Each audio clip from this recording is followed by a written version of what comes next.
철모 안으로 스며드는 땀방울이 따가웠다. 이마를 타고 흘러내린 짠물이 눈가를 아리게 만들었지만 강태준은 미동도 하지 않았다. 그의 눈은 훈련장 저 멀리 흐릿한 산등성이를 응시하고 있었다. 한여름의 땡볕 아래 신병훈련은 지옥과 다름없었다. 총기 분해 조립, 각계 전투, 그리고 끝없이 이어지는 구보. 태준은 아무런 불평 없이 모든 훈련을 소화해냈다. 하지만 그의 옆에 선 동료 병사들의 시선은 언제나 태준에게 꽂혀 있었다. 그것은 전우회가 아닌 의심과 질투가 뒤섞인 날 선 눈빛이었다. 야, 강태준, 너는 땀도 안 나냐? 옆에 선 박민우가 킬킬거리며 속삭였다. 태준은 민우를 쳐다보지 않고 입을 굳게 다물었다. 민우의 목소리에는 조롱이 가득했다. 역시 빽 있는 놈은 뭐가 달라도 달라. 일반인들 땀 뻘뻘 흘릴 때 혼자 에어컨이라도 튼 것처럼 뽀송뽀송하네. 부럽다, 야. 그 말에 주변의 몇몇 병사들이 피식 웃음을 터뜨렸다. 그들의 웃음소리는 태준의 귓가에 칼날처럼 박혔다. 태준은 그저 묵묵히 정면을 바라볼 뿐이었다. 그의 심장은 고요한 호수처럼 평온해 보였지만 그 속에는 거대한 파문이 일고 있었다. 겉으로 드러내지 않는 태준의 단단한 내면은 오랜 시간 동안 굳어진 방어 기제와 같았다. 그는 훈련소에 입소한 첫날부터 이런 시선과 조롱에 익숙해져 있었다. 태준은 그저 이 시간이 빨리 지나가기만을 바랄 뿐이었다. 그날 밤 모든 훈련을 마치고 생활관으로 돌아온 병사들은 각자의 침상에 뻗어버렸다.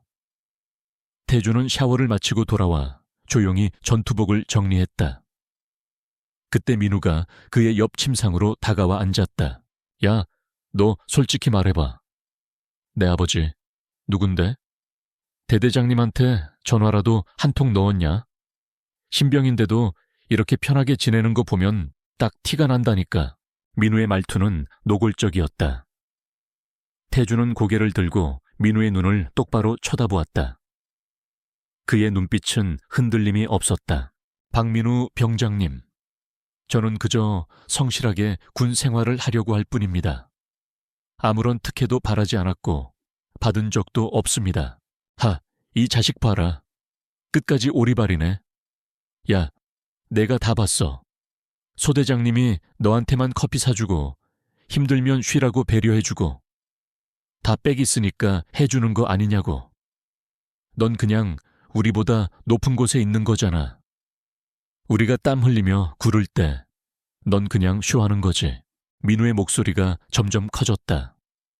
그의 얼굴은 분노와 질투로 일그러져 있었다. 민우는 태준이 가진 모든 것을 자신의 노력으로는 가질 수 없는 무언가라고 단정 짓고 있었다. 민우는 대학을 졸업하고 취업에 실패한 후 늦게 군대에 입대했다. 인생의 쓴맛을 먼저 본 그는 태준 같은 젊고 유능해 보이는 이들을 보면 이유 모를 적개심을 느꼈다.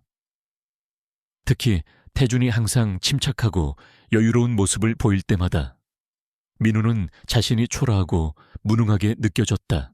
태준은 더 이상 말대꾸하지 않았다. 대신 그는 조용히 물컵을 들고 정수기로 향했다.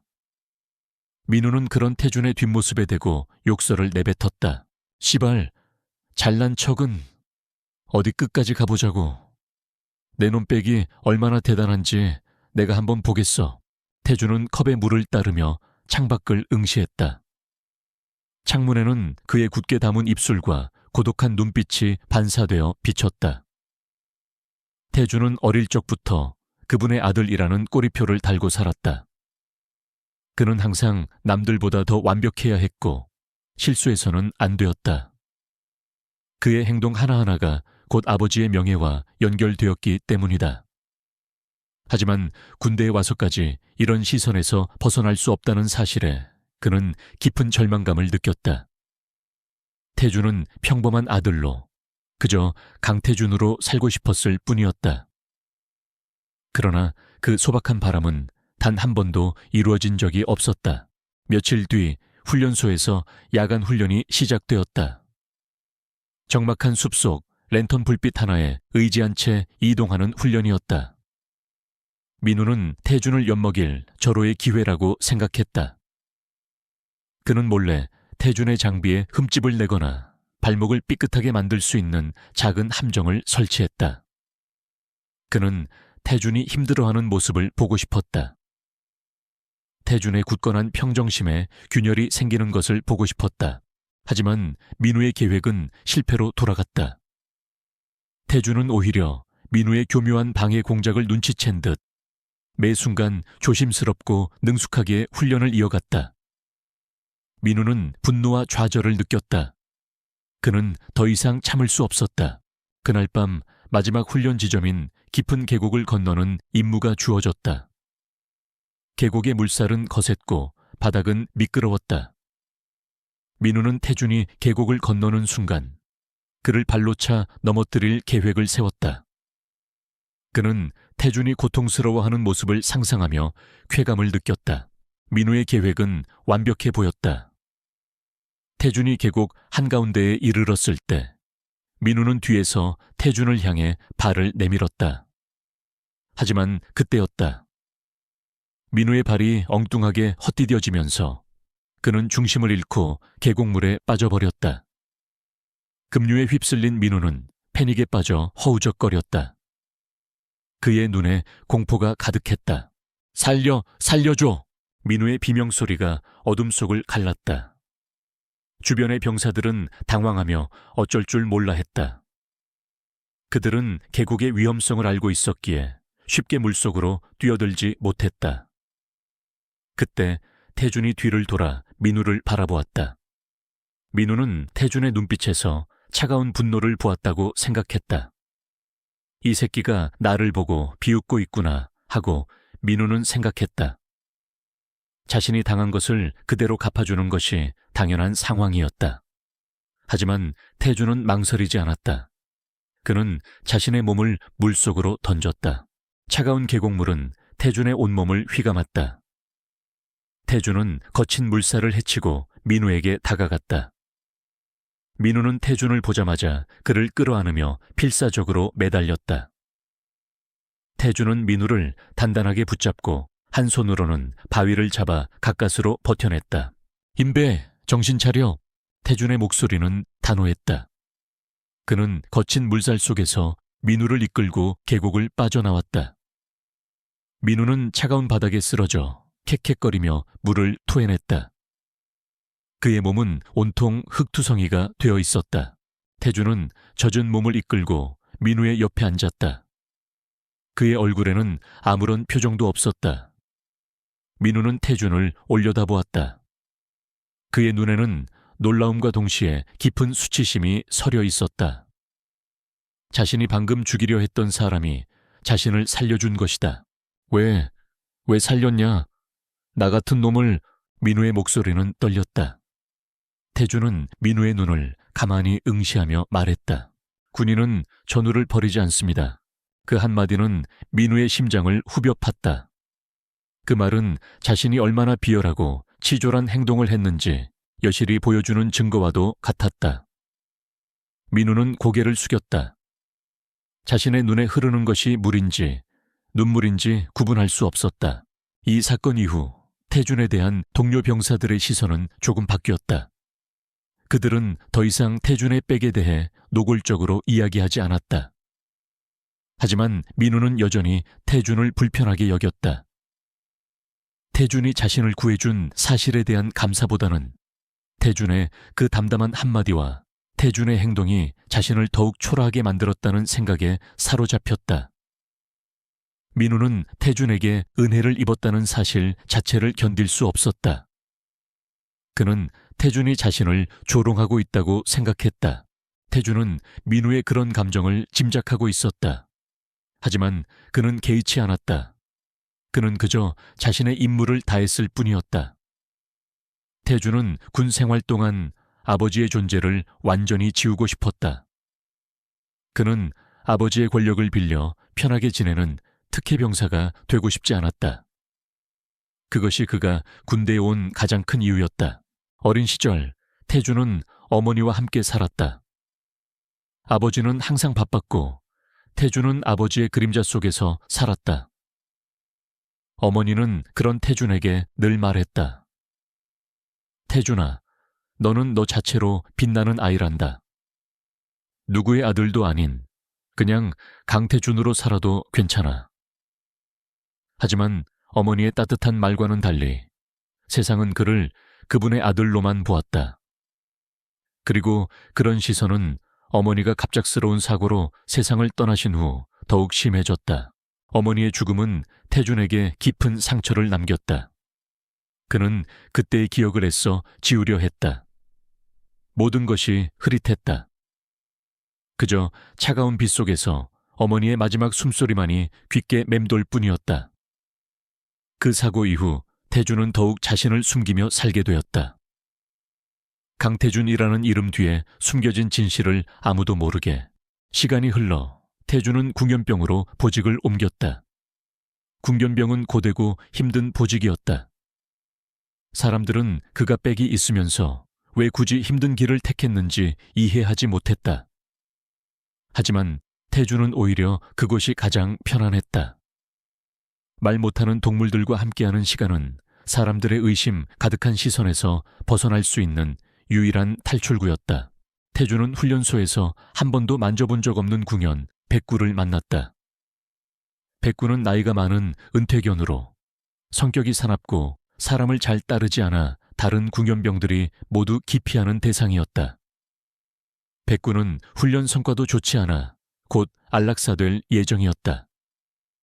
하지만 태준은 백구의 눈에서 이상한 슬픔을 보았다. 백구의 눈빛은 마치 오랜 상처를 가진 사람의 눈빛과 같았다. 태준은 백구에게 다가가 조용히 손을 내밀었다. 다른 사람들에게는 사납게 으르렁거렸던 백구는 태준의 손길을 거부하지 않았다. 태준은 백구를 쓰다듬으며 낮은 목소리로 속삭였다. 괜찮아, 백구. 이제 괜찮아.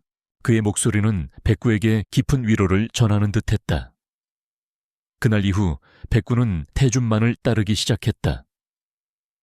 다른 궁연병들이 백구에게 다가가면 으르렁거리며 경계했지만 태준이 나타나면 백구는 꼬리를 흔들며 그를 방했다. 백구는 태준의 그림자처럼 그의 뒤를 졸졸 따라다녔다. 민우는 태준이 백구와 함께 있는 모습을 보며 비웃었다. 야, 백 없는 개새끼랑 백 있는 사람 새끼랑 만나서 잘 됐다. 끼리끼리 노는 건가? 민우의 조롱에도 불구하고 태준은 백구와 함께하는 시간을 소중히 여겼다. 그는 백구를 훈련시키고 밥을 주고 함께 산책하며 깊은 유대감을 쌓았다. 백구는 태준의 유일한 친구이자 동반자였다. 어느 날 태준은 백구를 씻기다 문득 백구의 왼쪽 어깨 부근에 희미한 흉터가 있는 것을 발견했다. 털에 가려져 잘 보이지 않았지만 손가락으로 만져보니 제법 깊게 베인 상처였다.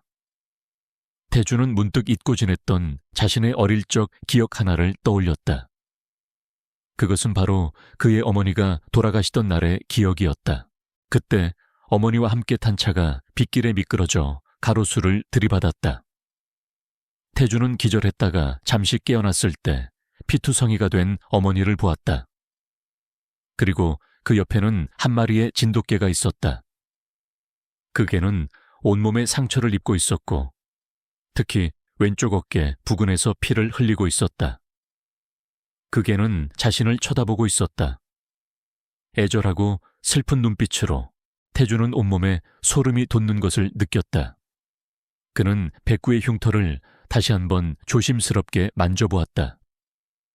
그리고 자신의 어깨에 있는 흉터를 확인했다. 자신의 어깨에는 어릴 적 사고로 생긴 작은 흉터가 있었다. 백구의 흉터는 자신의 흉터와 비슷한 위치에 있었다. 설마 백구가 그때 그 개란 말인가? 태준의 심장이 격렬하게 뛰기 시작했다. 그는 어머니의 죽음과 관련된 무언가가 이 녀석에게 숨겨져 있다는 직감을 느꼈다. 그동안 억눌러왔던 어머니에 대한 그리움과 의문이 다시 태준의 가슴 속에서 솟아올랐다. 태준은 백구를 꽉 끌어안았다. 백구는 그런 태준의 품에 안겨 그의 뺨을 핥았다. 그들의 눈빛은 서로를 이해하는 듯 교차했다. 그 순간 태준은 자신의 과거를 파헤쳐야 한다는 강한 의지를 품게 되었다. 백구는 단순한 개가 아니었다. 백구는 태준의 잃어버린 과거를 향한 유일한 열쇠였다. 태준은 백구의 흉터를 보며 혼란스러운 감정에 휩싸였다. 흉터는 단순한 상처가 아니었다. 그것은 마치 잃어버린 기억의 조각을 맞추는 첫 번째 단서처럼 느껴졌다. 태준은 백구를 쓰다듬으며 조용히 속삭였다. 백구야, 네가 혹시 그때 그 개니? 백구는 태준의 말을 알아듣기라도 한 듯 그의 손에 자신의 머리를 기댔다. 백구의 맑고 슬픈 눈빛은 태준의 가슴을 아리게 했다. 태준은 그날 밤 잠 못 이루고 백구의 견사 앞에 앉아 있었다. 어머니의 사고는 태준의 기억 속에서 흐릿한 안개처럼 남아 있었다. 어린 시절의 충격으로 인해 그는 그날의 자세한 기억을 모두 잃어버렸다. 하지만 백구의 흉터는 그 안개 속에서 희미하게 빛나는 등불과 같았다. 태준은 사고 당시의 기록을 찾아보기로 결심했다. 하지만 군대라는 특수한 환경 속에서 개인적인 기록을 열람하는 것은 쉬운 일이 아니었다. 그는 상부의 허락을 구해야 했고 그 과정에서 자신의 신분이 드러날 수도 있었다. 태준은 고민했지만 어머니의 죽음에 대한 진실을 외면할 수는 없었다. 그는 자신의 과거를 마주해야만 했다. 다음 날 태준은 소대장실을 찾아갔다. 소대장인 서지혜 중위는 태준의 갑작스러운 방문에 놀란 듯 보였다. 무슨 일인가, 강병장. 표정이 안 좋군. 태준은 잠시 머뭇거리다가 조심스럽게 입을 열었다. 중위님, 개인적인 부탁이 하나 있습니다. 혹시 제가 군복무 전 겪었던 사고에 대한 기록을 열람할 수 있을까요? 지혜는 태준의 말에 의아한 표정을 지었다. 개인적인 과거 기록을 열람하려는 병사는 처음이었다. 관복무 전 사고라. 자세한 내용을 말해주겠나? 태준은 어머니의 사고에 대해 간략하게 설명했다. 지혜는 태준의 이야기를 들으며 그의 눈빛에서 깊은 슬픔을 읽어냈다. 그녀는 태준이 가진 사연이 단순하지 않음을 직감했다. 알겠다. 내가 알아봐 주겠다. 하지만 시간이 좀 걸릴 수도 있다. 알다시피 군대는 모든 절차가 복잡해서 네, 괜찮습니다. 감사합니다, 중위님. 태준은 고개를 숙여 인사하고 소대 장실을 나섰다. 지혜는 태준의 뒷모습을 바라보며 곰곰이 생각했다. 태준은 항상 과묵하고 성실한 병사였다. 자신의 신분을 철저히 숨기려는 듯 모든 훈련에 가장 먼저 나서고 남들보다 더 열심히 했다. 그런 그가 굳이 자신의 과거를 들추려는 이유가 궁금했다. 지혜는 태준의 부탁이 단순한 호기심이 아님을 느꼈다. 한편 태준이 소대장실을 다녀간 것을 본 민우는 또다시 태준의 백에 대한 의심을 키워나갔다. 저 새끼 봐라. 또 소대장한테 가서 뭐라고 했겠지. 백이 있으니까 소대장이랑도 따로 만나고. 아주 잘나셨어, 아주.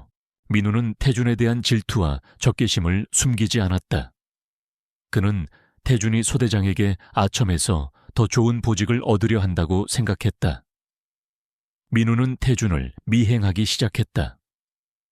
태준이 백구와 함께 산책하는 시간을 노려 몰래 뒤를 쫓았다. 민우는 태준의 흠을 잡아내어 모두에게 폭로할 기회를 엿보고 있었다. 민우는 우연히 태준이 백구의 어깨에 있는 흉터를 조심스럽게 만지며 무언가 생각에 잠겨있는 모습을 보았다. 민우는 태준이 백구에게 지나치게 집착하는 것을 이상하게 여겼다. 그는 태준과 백구 사이에 숨겨진 무언가가 있다고 직감했다. 그날 저녁, 민우는 태준의 관물대를 뒤져보기로 마음먹었다. 그는 태준이 잠시 자리를 비운 틈을 타 태준의 관물대를 뒤졌다. 하지만 태준의 관물대에는 특별한 것이 없었다. 가족사진 한 장, 일기장 하나. 민우는 일기장을 펼쳐보았다. 일기장에는 어머니에 대한 그리움과 함께 어린 시절 잃어버린 기억에 대한 단편적인 기록들이 적혀 있었다. 그리고 백구라는 이름이 자주 등장했다. 민우는 일기장을 읽으며 태준의 아픔을 어렴풋이 이해하게 되었다. 하지만 질투심은 쉽게 사라지지 않았다. 민우는 그 사실을 자신의 질투심을 정당화하는 도구로 사용하기로 했다. 며칠 후 태준은 지혜로부터 연락을 받았다. 지혜는 사고 기록을 찾아냈다고 했다. 태준은 떨리는 가슴을 안고 지혜를 만났다. 지혜는 조심스럽게 서류 봉투를 건네주었다. 강 병장, 이 서류들은 꽤 오래된 기록이라 찾기 힘들었다. 그리고 한 가지 이상한 점이 있다. 무엇입니까? 사고 기록에 따르면 사고 현장에서 목격자가 있었다고 해. 하지만 그 목격자가 누군지, 어떤 진술을 했는지에 대한 기록은 삭제되어 있더군. 마치 누군가 의도적으로 지운 것처럼 지혜의 말에 태준은 온몸에 소름이 돋았다. 그의 직감이 맞았다. 어머니의 죽음은 단순한 사고가 아니었다. 태준은 지혜가 건네준 서류를 품에 안고 견사로 향했다. 백구는 태준을 보자마자 꼬리를 흔들며 달려왔다. 태준은 백구를 안고 서류를 펼쳐보았다. 서류에는 사고 당시의 사진들이 첨부되어 있었다. 폐차 직전에 찌그러진 차량, 비에 젖은 도로, 그리고 사진 한 귀퉁이에 희미하게 찍힌 한 마리 개의 모습이 보였다. 그 개는 백구였다. 태준은 사진 속 개의 모습과 백구의 모습을 번갈아 보았다. 백구의 흉터는 사진 속 개의 흉터와 정확히 일치했다. 백구야, 정말 네가 그때 그 개였구나. 태준은 백구를 꽉 끌어안았다. 백구는 그의 품에서 얌전히 있었다. 백구는 사고의 유일한 목격자였다. 그리고 태준은 어머니의 죽음에 대한 진실을 파헤치기 위해 백구의 도움을 받아야 한다는 것을 깨달았다. 백구는 태준에게 어머니가 남긴 마지막 흔적이었다. 태준은 백구의 맑은 눈을 들여다보았다. 백구의 눈빛은 무언가를 말하려는 듯 애절했다. 바로 그때 민우가 몰래 다가와 그 모습을 지켜보고 있었다. 민우는 태준이 들고 있는 서류 봉투를 발견하고 궁금해졌다. 그는 태준이 잠든 틈을 타 서류 봉투를 훔쳐보기로 결심했다. 민우는 자신이 발견한 비밀이 태준을 공영에 빠뜨릴 무기가 될 것이라고 확신했다. 그날 밤 민우는 태준이 잠든 것을 확인하고 조용히 그의 관물대에서 서류 봉투를 꺼냈다. 민우는 서류 봉투를 들고 생활관 밖으로 나갔다. 그는 서류들을 꼼꼼하게 읽어 내려갔다. 그리고 서류 속에서 민우는 한 가지 중요한 사실을 발견했다. 사고 기록에 등장하는 목격자라는 글자와 함께 삭제된 목격자의 이름과 직책이 희미하게 남아 있었다. 민우는 그 이름을 읽고 경악했다. 그 이름은 다름 아닌 그가 동경하고 따르던 김대령의 이름이었다. 김대령님이 왜 여기에? 민우는 혼란스러웠다. 자신이 존경하던 김대령이 태준의 어머니의 사고와 관련이 있다는 사실을 믿을 수 없었다. 하지만 서류는 명확했다. 민우는 서류를 들고 망설였다. 이 사실을 태준에게 알리면 그는 태준의 신뢰를 얻을 수 있을 것이다. 하지만 그러면 자신이 존경하던 김대령을 배신하는 것이 될 것이다. 민우는 갈등했다. 그때 민우의 등 뒤에서 소름 끼치는 목소리가 들려왔다. 박 병장, 거기서 뭐 하는가?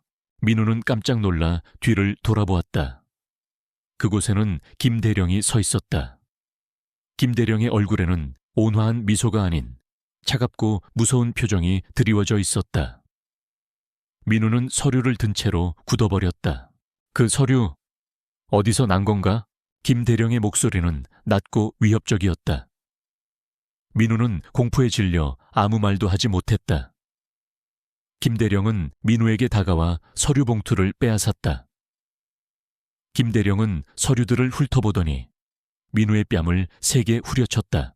내 놈이 감히 내 비밀을 캐내려 해. 이 배은망덕한 놈. 김대령은 민우를 바닥에 내동댕이 쳤다. 민우는 공포에 질려 몸을 웅크렸다. 김대령은 민우를 발로 밟으며 속삭였다. 내 놈이 살고 싶으면 이 일은 아무에게도 말하지 마라. 특히 강태준에게는. 만약 이 사실이 새어나가는 날엔 네 가족들에게 무슨 일이 생길지 장담 못한다. 김대령의 목소리는 차가운 도끼와 함께 민우의 귓가에 박혔다. 민우는 공포에 질려 고개를 끄덕였다. 김대령은 민우의 손에 쥐어있던 서류들을 모두 빼앗아 불태웠다.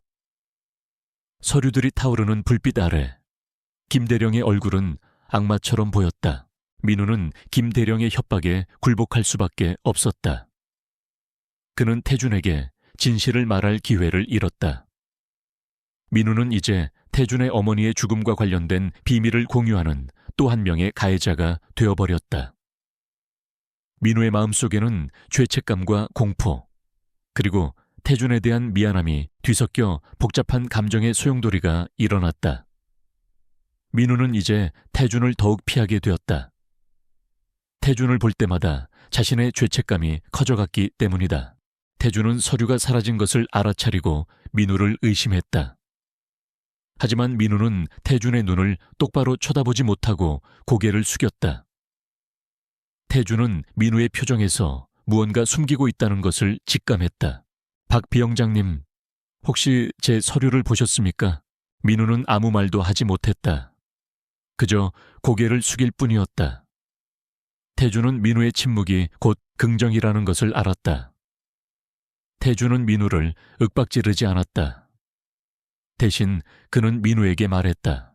박 비영장님, 제가 가진 것에 대한 질투심 때문에 저를 미워하시는 것 어느 정도는 이해합니다. 하지만 저는 제 어머니의 죽음에 대한 진실을 알고 싶을 뿐입니다. 그 서류는 저에게 아주 중요한 것이었습니다. 제발 서류를 돌려주십시오. 태준의 진심 어린 말에 민우는 고개를 들었다. 태준의 눈은 흔들림 없이 그를 응시하고 있었다. 민우는 태준의 눈빛에서 어떤 조롱이나 비난도 찾을 수 없었다. 그저 깊은 슬픔과 간절함만이 서려 있었다. 민우는 죄책감에 휩싸여 눈물을 흘렸다. 미안하다, 강태준. 정말 미안하다. 민우는 울먹이며 말을 잇지 못했다. 태준은 민우의 눈물을 보며 더욱 혼란스러워졌다. 민우의 반응은 단순한 질투심 때문이 아니라는 것을 태준은 직감했다. 무언가 더 큰 비밀이 숨겨져 있었다. 그날 밤 태준은 다시 백구와 함께 산책을 나갔다. 태준은 백구의 어깨를 쓰다듬으며 조용히 말했다. 백구야, 서류가 없어졌어. 이제 어떻게 해야 할까? 백구는 태준의 말에 으르렁거렸다. 그 소리는 마치 분노와 경고를 담고 있는 듯했다. 백구는 태준의 손을 핥고는 갑자기 숲속으로 뛰어들어갔다. 태준은 백구를 따라 숲속으로 들어갔다. 백구는 숲속 깊은 곳에 있는 낡은 폐창고로 향했다. 그곳은 군부대에서는 버려진 곳으로 아무도 찾지 않는 곳이었다. 백구는 폐창고 앞에서 멈춰서서 으르렁거렸다. 태준은 백구의 행동이 이상하다고 생각했다. 그는 조심스럽게 폐창고 안으로 들어갔다. 폐창고 안은 낡은 군수 물자들이 쌓여 있었다. 태준은 폐창고 한 구석에 있는 낡은 책상 위에서 한 권의 낡은 노트를 발견했다. 그 노트는 바로 그의 어머니가 남긴 일기장이었다. 태준은 떨리는 손으로 노트를 펼쳐보았다. 노트에는 어머니가 직접 쓴 글씨로 가득했다. 노트의 내용은 태준이 지혜에게 부탁해서 얻은 서류의 내용과 비슷했지만 훨씬 더 자세하고 충격적인 내용들이 담겨 있었다. 어머니는 자신의 직장 동료였던 김 대령과 관련된 불법 군사 프로젝트에 대해 기록하고 있었다. 어머니는 그 프로젝트의 위험성을 알리고자 했지만 김 대령은 어머니를 방해했고 결국 어머니는 사고를 가장한 살해를 당했다는 내용이었다. 태주는 노트를 읽으며 충격에 휩싸였다. 그의 어머니는 단순한 교통사고로 죽은 것이 아니었다. 태주는 그제야 백구의 행동과 어머니의 죽음이 모두 연결되어 있다는 것을 깨달았다.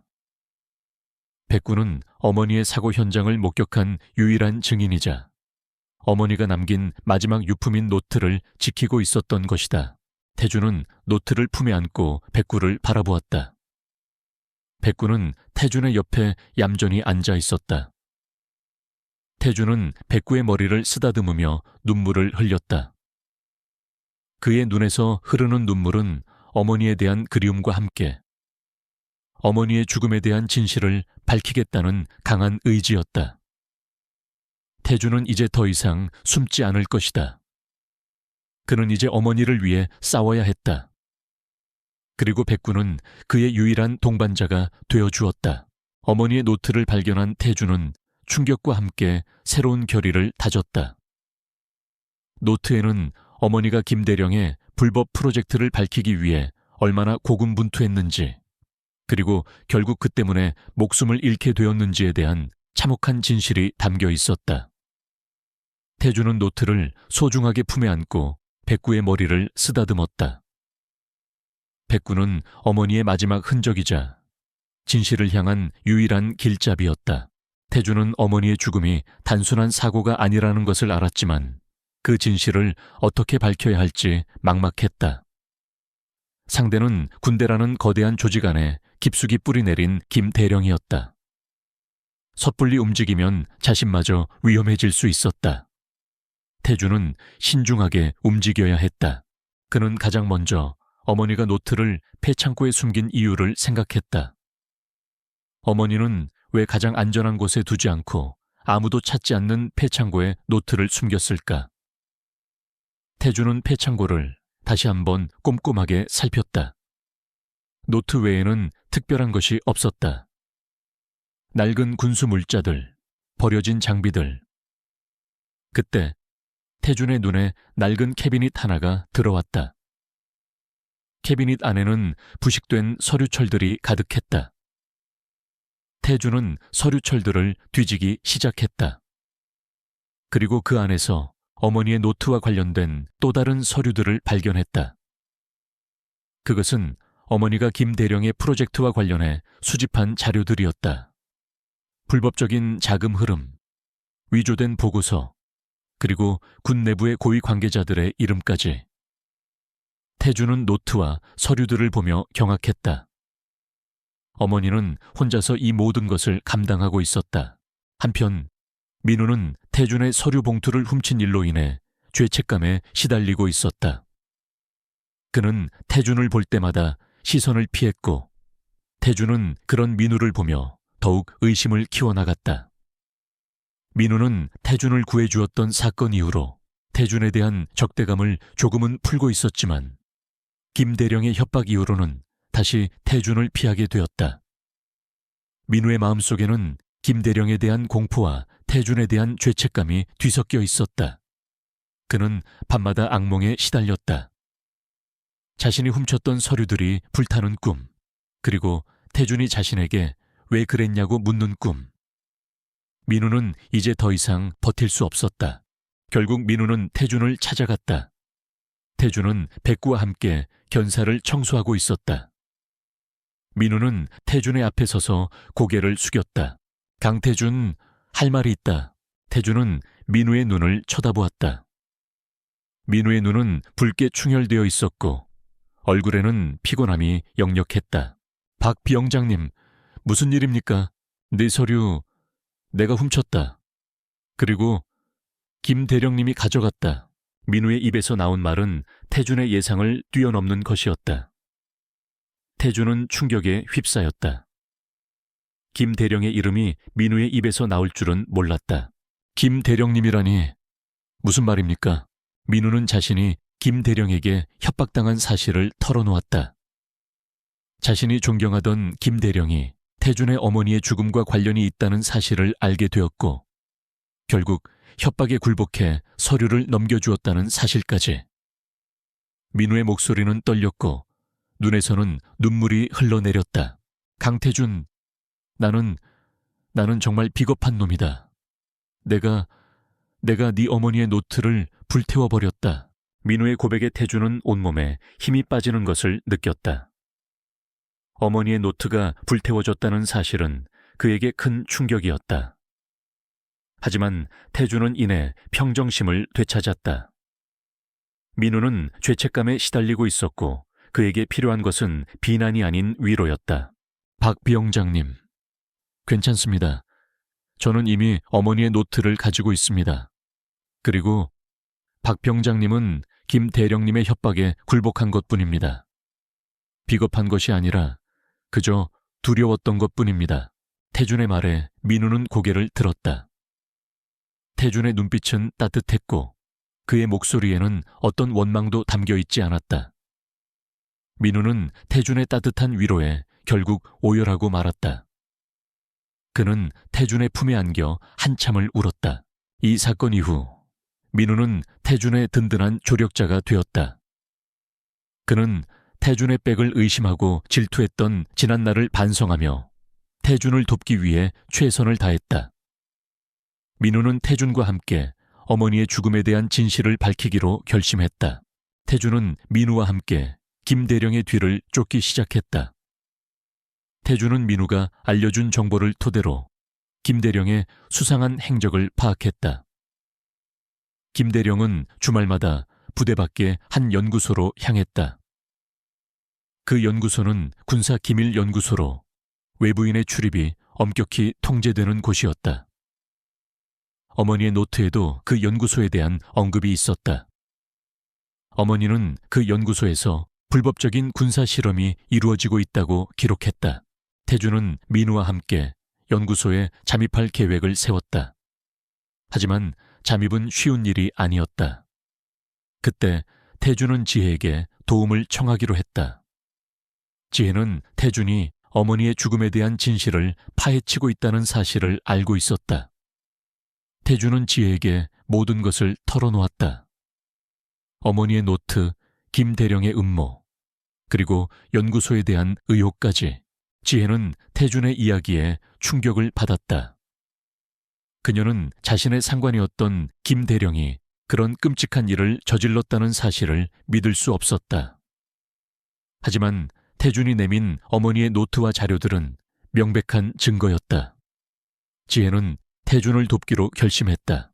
강 병장, 내가 돕겠다. 하지만 위험한 일이다. 만약 실패하면 우리는 모두 끝장이다. 중위님, 저는 이미 끝장입니다. 어머니의 죽음은 저에게 영원한 상처였습니다. 저는 이 진실을 밝혀야만 합니다. 어머니의 억울한 죽음을 밝히고 어머니의 명예를 회복시켜 드려야 합니다. 태준의 눈빛은 흔들림이 없었다. 지혜는 태준의 굳건한 의지를 보며 고개를 끄덕였다. 지혜는 군사기밀연구소의 보안 체계를 잘 알고 있었다. 그녀는 태준에게 연구소의 보안 허점을 알려주었고 태준은 민우와 함께 잠입 계획을 세웠다. 잠입 당일 태준과 민우는 야간 훈련을 핑계 삼아 부대를 빠져나왔다. 백구는 태준의 옆을 그림자처럼 따라왔다. 백구는 연구소 근처에 다다르자 으르렁거리기 시작했다. 백구의 행동은 마치 경고와 같았다. 태준은 백구의 행동이 의미심장하다고 생각했다. 태준과 민우는 지혜가 알려준 보안 허점을 이용해 연구소에 잠입하는 데 성공했다. 연구소 내부는 어두웠고 정적이 흘렀다. 태준은 백구를 앞세워 연구소 내부를 탐색했다. 백구는 냄새를 맡으며 무언가를 찾고 있는 듯했다. 백구는 한참을 돌아다니다가 한 실험실 앞에서 멈춰 섰다. 실험실의 문은 굳게 잠겨 있었다. 태준은 잠긴 문을 열 방법을 찾기 시작했다. 그때 백구가 문 앞에서 으르렁거리며 짖기 시작했다. 백구야, 조용히 해. 들키면 안 돼. 태준은 백구를 진정시키려 했지만 백구는 짖기를 멈추지 않았다. 태주는 백구의 행동이 단순한 본능이 아니라는 것을 직감했다. 백구는 무언가를 말하고 있었다. 태주는 백구의 행동에 집중했다. 백구는 문을 긁다가 갑자기 문 옆에 있는 환기구를 쳐다보았다. 태주는 백구가 환기구를 통해 들어가라는 신호를 보내고 있다는 것을 깨달았다. 태주는 민우와 함께 환기구를 통해 실험실 안으로 들어갔다. 실험실 안은 온갖 실험 장비들로 가득했다. 그리고 한쪽 구석에 있는 컴퓨터에서는 김대령의 프로젝트에 대한 자료들이 돌아가고 있었다. 태주는 서둘러 자료들을 복사하기 시작했다. 그때 민우가 실험실 한쪽 구석에 있는 냉장고를 발견했다. 냉장고 안에는 정체불명의 약물들이 가득했다. 약물의 병에는 G13이라는 이름이 적혀 있었다. 태준아, 이거 봐. 약물이야. 민우는 약물의 병을 들고 태준에게 보여주었다. 태준은 병을 들고 자세히 보았다. 그리고 어머니의 노트에서 보았던 내용이 떠올랐다. 어머니는 노트에서 G13이라는 약물에 대해 언급했다. 그 약물은 사람의 기억을 조작하고 신체 능력을 강화시키는 약물이었다. 어머니는 그 약물이 불법적으로 개발되고 있으며 사람들을 대상으로 한 인체 실험이 이루어지고 있다고 기록했다. 태주는 그 약물이 자신과 어머니의 사고와 관련이 있다는 것을 직감했다. 어머니는 그 약물에 대해 알고 있었고 그것 때문에 김대령에게 살해당한 것이었다. 태주는 약물의 병을 품에 넣고 자료 복사를 마쳤다. 그때 연구소의 경보음이 울리기 시작했다. 경비원들이 몰려오는 소리가 들렸다. 들켰다. 태준아, 빨리 도망가야 해. 민우는 겁에 질려 태준을 재촉했다. 태준은 복사한 자료들을 품에 안고 민우와 함께 도망치기 시작했다. 그들은 백구와 합류하여 연구소를 빠져나왔다. 연구소 밖은 이미 군인들이 포위하고 있었다. 그들 앞에는 김대령이 서 있었다. 김대령의 얼굴에는 차가운 미소가 서려 있었다. 강태준 병장, 감히 내 비밀을 캐내려 해? 내 어머니처럼 너도 그렇게 만들어주지. 김대령의 말에 태준은 분노에 휩싸였다. 그때 백구가 김대령을 향해 으르렁거리며 달려들었다. 백구의 행동은 마치 어머니의 복수를 하려는 듯 격렬했다. 김대령은 백구를 발로 차 넘어뜨렸다. 백구는 바닥에 쓰러져 낑낑거렸다. 태주는 백구의 모습에 분노가 치밀어 올랐다. 백구야! 태주는 백구를 부르며 김대령에게 달려들었다. 하지만 김대령의 부하들이 태준을 가로막았다. 태준은 그들을 피해 김대령에게 다가가려 했다. 그때 지혜가 군용 지프를 타고 나타났다. 지혜는 지프를 김대령과 부하들 사이로 몰고 들어와 태준에게 소리쳤다. 강병장, 빨리 타!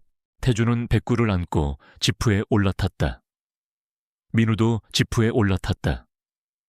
지혜는 지프를 몰고 부대를 빠져나갔다. 김대령은 분노에 휩싸여 지프의 뒷모습을 노려보았다. 강태준, 내 놈이 감히 반드시 너를 잡고야 말겠다. 김대령의 외침은 밤하늘에 메아리 쳤다. 태준은 지프 안에서 백구를 품에 안고 있었다. 백구는 상처를 입었지만 그의 눈빛은 여전히 살아있었다. 백구의 눈빛은 태준에게 말했다. 괜찮아, 이제 시작이야. 태준은 백구의 눈빛을 보며 강한 결의를 다졌다. 이제 더 이상 숨을 곳은 없었다. 그는 김대령과 정면으로 맞서 싸워야 했다. 어머니의 억울한 죽음을 밝히고 김대령의 음모를 세상에 폭로해야 했다. 그리고 이 모든 것을 돕는 백구와 민우, 그리고 지혜 중위가 있었다. 태주는 이제 혼자가 아니었다. 지혜 중위의 군용 지프는 어둠을 뚫고 쉼없이 달렸다.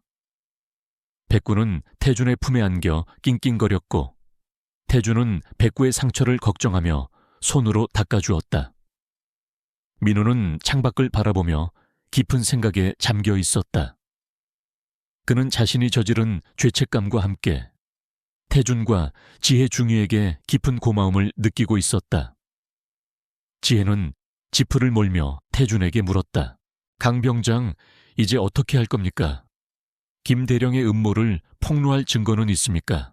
태준은 품속에서 어머니의 노트와 연구소에서 복사한 자료들을 꺼내보았다. 이것들이 증거입니다. 어머니가 남기신 기록, 그리고 불법 약물 G13과 관련된 자료들. 이 모든 것을 세상에 알려야 합니다. 하지만 태준의 말에 지혜는 걱정스러운 표정을 지었다. 강 병장, 이 자료들만으로는 부족할 수도 있습니다. 김대령은 군 내부에 깊숙이 뿌리내린 인물입니다. 그가 증거들을 조작하거나 우리를 역으로 공격할 수도 있습니다.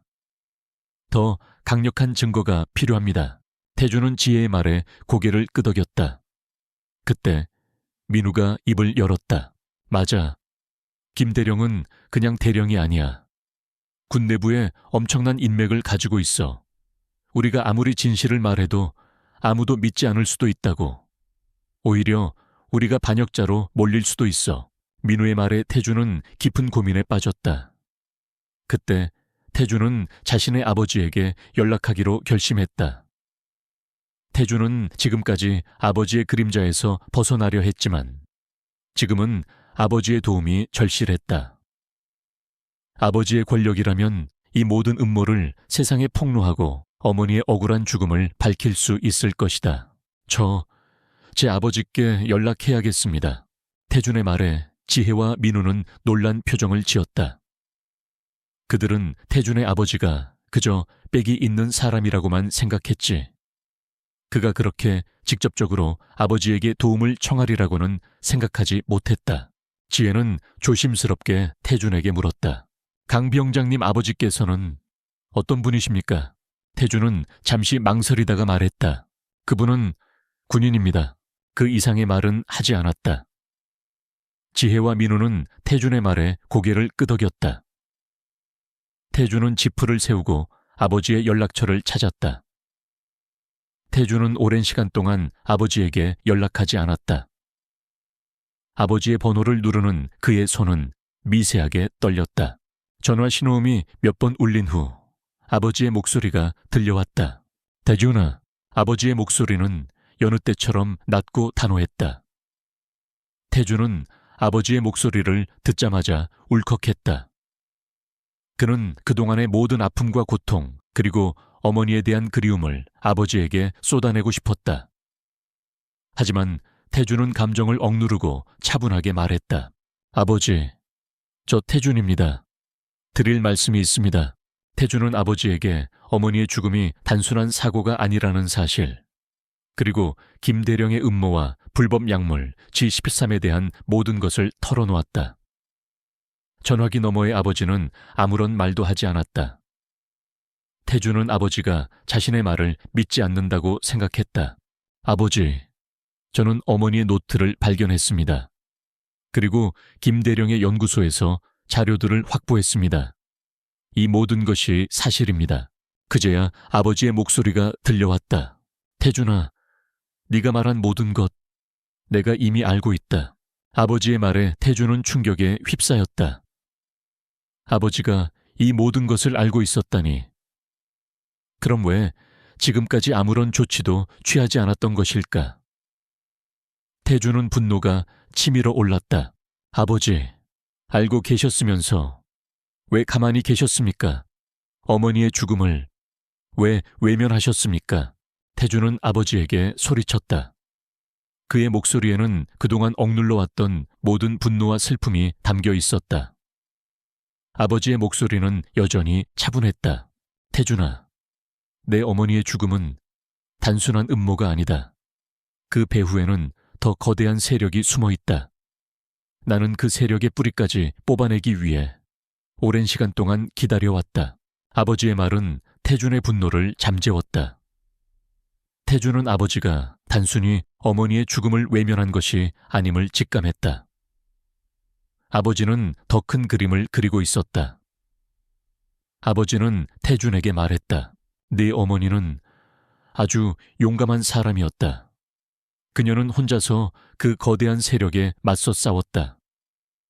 나는 그녀의 뜻을 이어받아 그들의 모든 죄를 세상에 폭로할 것이다. 하지만 그 전에 한 가지 부탁할 일이 있다. 무엇입니까? 내 어머니가 남긴 노트와 자료들을 김대령이 모르는 안전한 곳에 숨겨두어라. 그리고 저녁식 날까지 아무 일도 없었던 것처럼 행동해라. 아버지의 말에 태주는 의아했다. 왜 저녁식 날까지 기다려야 하는가? 아버지는 태준의 의문을 눈치챈 듯 말했다. 저녁식 날 모든 것을 밝힐 것이다. 그때까지 너는 무사해야 한다.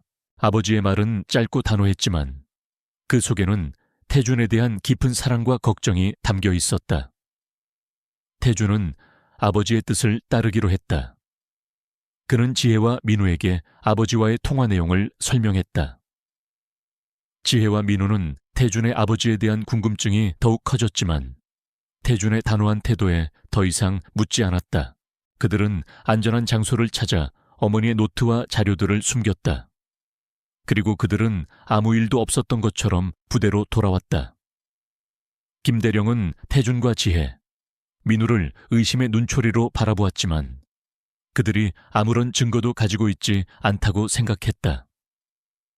김대령은 자신이 태준의 서류를 훔치고 불태웠다고 생각했기 때문에 그들이 자신에게 대항할 수 없다고 확신했다. 김대령은 태준을 모함하기 위해 또 다른 계획을 세웠다. 그는 부대 내의 군수 물자를 몰래 빼돌리고 그 죄를 태준에게 덮어 씌우려 했다. 김대령은 민우를 찾아가 태준이 군수 물자를 빼돌리는 것을 목격했다는 거짓 진술을 하라고 협박했다. 민우는 김대령의 협박에 다시 한번 두려움에 떨었다. 하지만 이번에는 달랐다. 민우는 태준에게 모든 것을 털어놓았다. 태준은 민우의 말에 침착하게 말했다. 박 비영장님, 걱정하지 마십시오.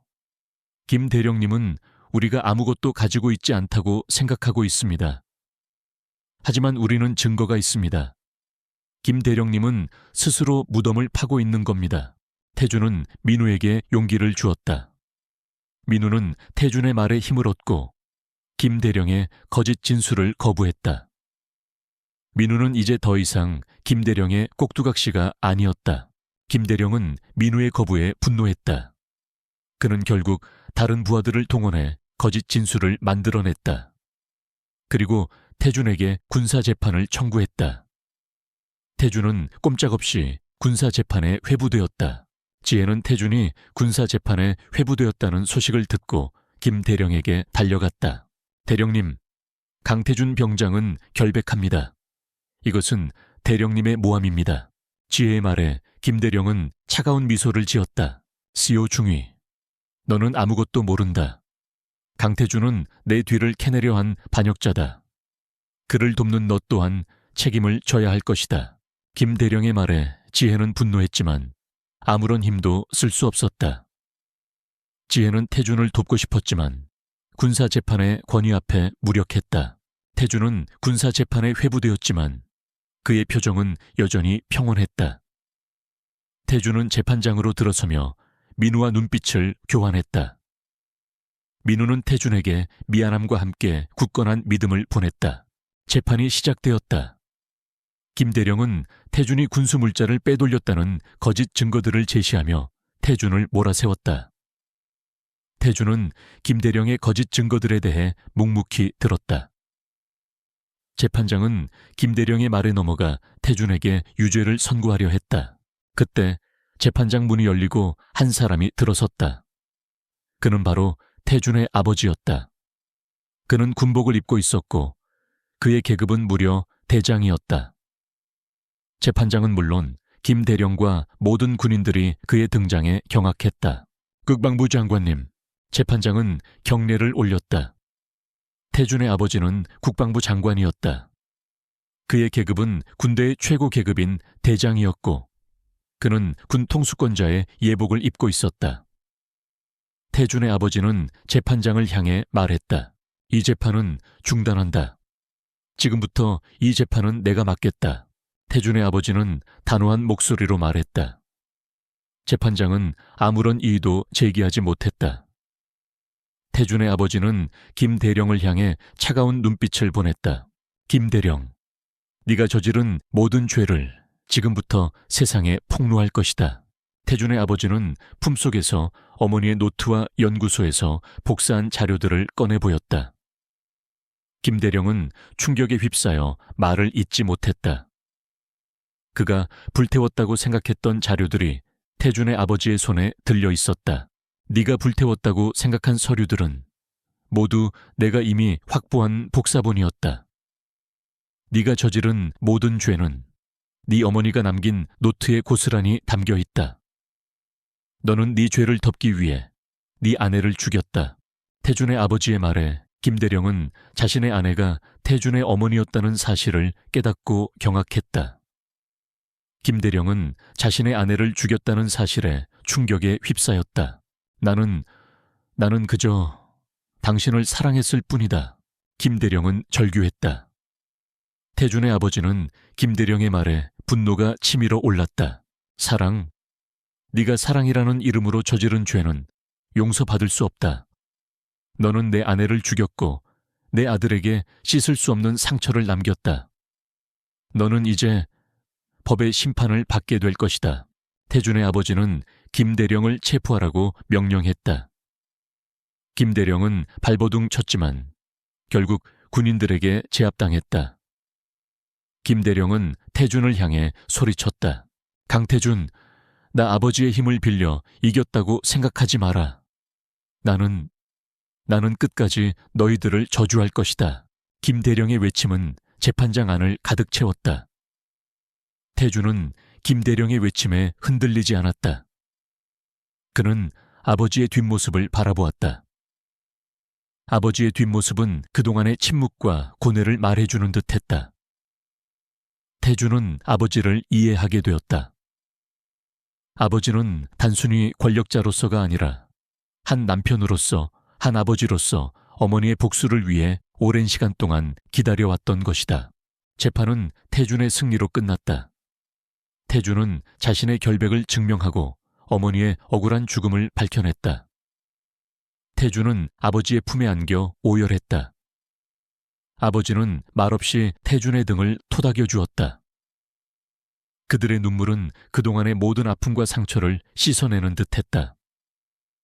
태준은 이제 더 이상 아버지의 그림자 속에 숨지 않을 것이다. 그는 이제 당당하게 아버지의 아들로서 그리고 어머니의 자랑스러운 아들로서 살아갈 것이다. 군사재판장에서의 극적인 반전 이후 모든 것은 순식간에 바뀌었다. 국방부 장관인 아버지의 등장과 김 대령의 체포는 부대 전체를 충격에 빠뜨렸다. 태준은 더 이상 백을 가진 의문의 병사가 아니었다. 그는 어머니의 억울한 죽음을 밝혀낸 용감한 아들이자 거대한 음모에 맞선 진실의 수호자였다. 민우는 태준에게 다가와 눈물을 흘리며 사과했다. 태준아, 정말 미안하다. 내가 너를 오해하고 질투하고 결국 너를 궁지에 몰아넣으려고까지 했어. 나는 정말 쓰레기 같은 놈이다. 민우의 진심 어린 사과에 태준은 고개를 저었다.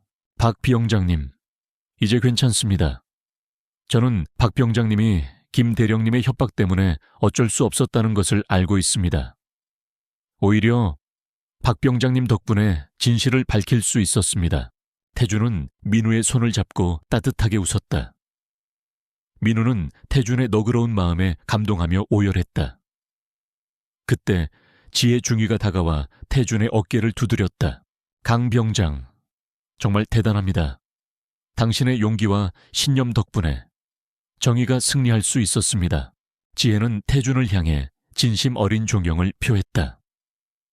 태준은 지혜에게 고개를 숙여 감사 인사를 전했다. 중위님께서 도와주지 않으셨다면 저는 아무것도 할 수 없었을 겁니다. 감사합니다. 그들의 대화를 멀리서 지켜보던 백구는 낑낑거리며 태준에게 다가왔다. 태준은 백구를 품에 안고 머리를 쓰다듬었다. 백구야, 네가 없었더라면 이 모든 것을 밝히지 못했을 거야. 정말 고맙다. 백구는 태준의 얼굴을 핥으며 기쁨을 표현했다. 백구는 어머니의 마지막 선물이자 진실을 향한 태준의 여정을 함께한 소중한 동반자였다.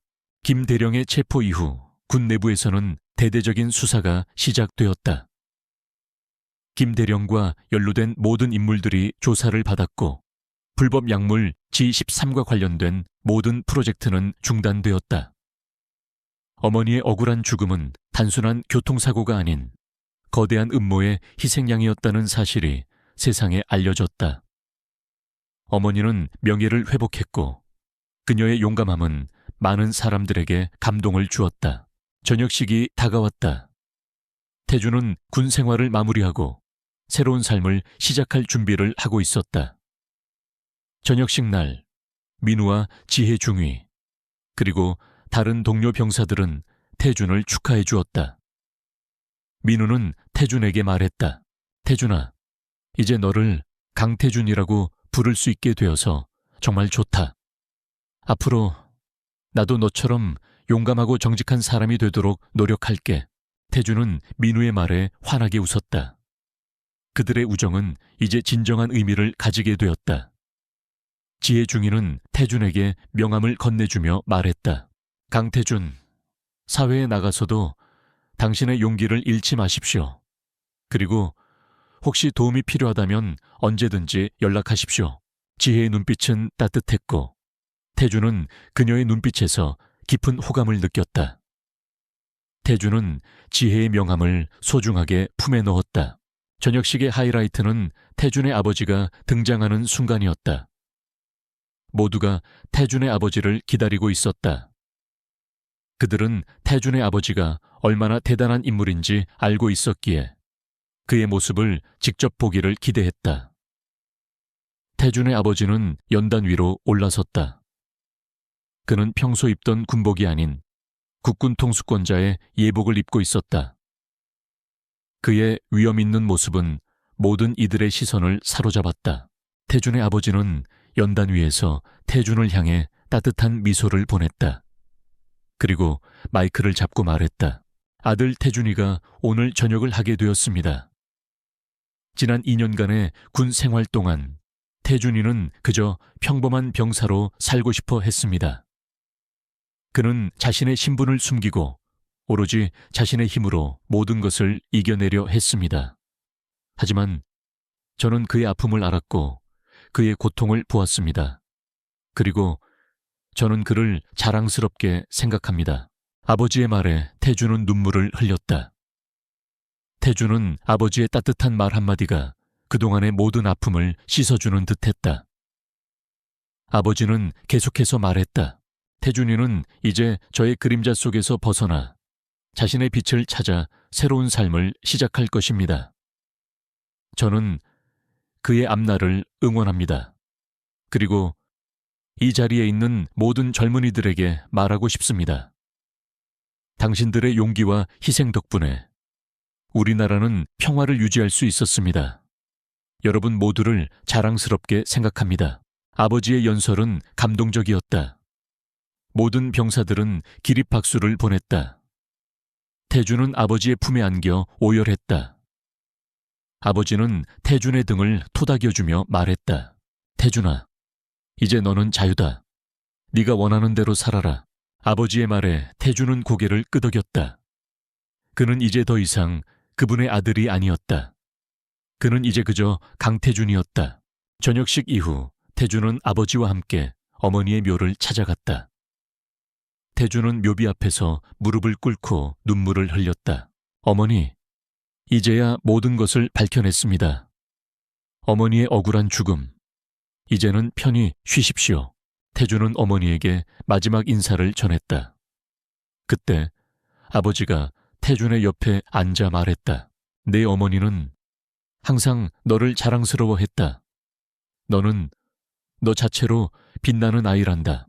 아버지의 말은 어머니가 생전에 태준에게 했던 말과 같았다. 태준은 아버지의 말에 다시 한번 눈물을 흘렸다. 그는 이제 어머니와 아버지의 사랑을 모두 이해하게 되었다. 태준은 어머니의 묘를 찾아간 후 자신의 집으로 돌아왔다. 태준의 집은 어머니가 살던 그대로였다. 태준은 어머니의 방을 정리하기 시작했다. 그는 어머니의 유품들을 하나하나 정리하며 어머니와의 추억을 되새겼다. 그때 태준은 어머니의 서랍장 안에서 낡은 상자 하나를 발견했다. 상자 안에는 어머니의 일기장과 함께 어머니가 태준에게 쓴 마지막 편지가 들어있었다. 태준은 떨리는 손으로 편지를 펼쳐보았다. 편지에는 어머니의 아름다운 글씨로 가득했다. 사랑하는 아들 태준아, 이 편지를 네가 읽을 때쯤이면 나는 아마 너의 곁에 없을 거야. 너에게 미안하다. 너를 혼자 두고 떠나게 되어. 하지만 엄마는 너를 항상 사랑하고 자랑스러워했다는 것을 잊지 마렴. 너는 엄마의 가장 큰 기쁨이었고 엄마의 모든 것이었단다. 아빠는 너를 아끼고 사랑하지만 표현이 서툴러서 너에게 상처를 주기도 했을 거야. 하지만 아빠는 항상 너를 지켜보고 있었고 너를 위해 최선을 다하고 있었다는 것을 알아주었으면 좋겠어. 엄마는 너에게 바라는 것이 딱 하나 있단다. 이 모든 것을 잊고 그냥 너 하고 싶은 대로 살아. 누구의 아들도 아닌 그냥 강태준으로 행복하게 살아줘. 그것이 엄마가 바라는 유일한 소원이야. 태준은 편지를 읽으며 오열했다. 어머니는 자신이 죽을 것을 예감하고 이 편지를 썼던 것이다. 어머니의 편지는 태준에게 깊은 위로와 함께 새로운 삶을 살아갈 용기를 주었다. 그날 이후 태준은 어머니의 유언대로 자신의 삶을 살기로 결심했다. 그는 지혜 중이와 연락하며 그녀와 함께 미래를 계획했다. 그들은 함께 평화로운 곳으로 떠나 새로운 삶을 시작하기로 했다. 태준은 마지막으로 백구와 함께 산책을 나갔다. 백구는 이제 노견이 되어 예전처럼 활발하게 뛰지는 못했지만 태준의 옆을 묵묵히 지켜주었다. 태준은 백구의 머리를 쓰다듬으며 말했다. 백구야, 고마워. 이제 우리 행복하게 살자. 백구는 태준의 말에 꼬리를 흔들며 화답했다. 태준은 백구와 함께 푸른 초원을 걸었다. 그의 옆에는 백구가 있었고 그의 마음속에는 어머니와 아버지의 사랑이 가득했다. 태준은 이제 더 이상 고독하지 않았다. 그는 이제 과거의 아픔을 딛고 새로운 삶을 향해 나아가고 있었다. 그의 앞날은 푸르고 아름다운 미래가 펼쳐져 있었다. 그리고 그의 곁에는 사랑하는 사람들과 함께할 동반자들이 있었다.